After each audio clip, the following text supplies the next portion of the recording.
केलेलं होतं त्याचा पुतळा जो आहे शिवसेनेच्या माध्यमातून या ठिकाणी जाळण्यात येतोय.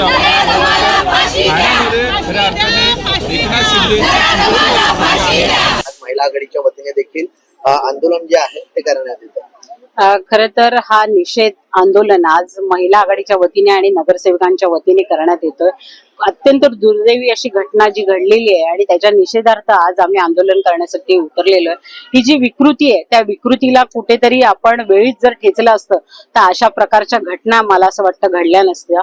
समाजामध्ये अशा विकृती अजूनही आहेत आणि त्या वेळोवेळी आपल्याला जाणवत असतात. कायदा हा कठोर बनवलाय पण तो इम्प्लिमेंट होतो की नाही ह्याचा पण विचार करावा लागतोय आपल्याला.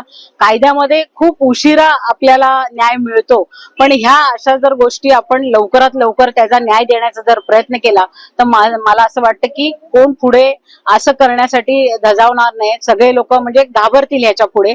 तर नक्कीच मला असं वाटतं सरकारने ह्याच्यावरती योग्य ती पावलं उचलावी आणि लवकरात लवकर जरी सरकारने सांगितलं असेल फास्ट ट्रॅक कोर्टामध्ये ही केस चालू आहे, मला असं वाटतं केस चालवायची पण गरज नाही. ज्यावेळी त्या विकृतीला आपण अरेस्ट केली आणि त्याने जर कबुली जबाब दिला असेल तर ते वकिलांचं जज समोर बसून त्याचं स्टेटमेंट घेऊन लगेच ताबडतोब फाशीचा निकाल त्यांनी जाहीर केला पाहिजे होता.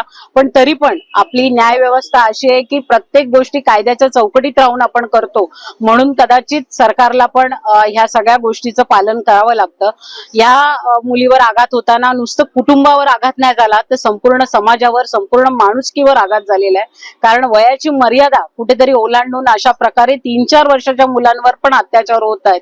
महिलांवर तर होत आहेतच पण 3-4 वर्षाच्या मुलांना देखील सोडत नाही.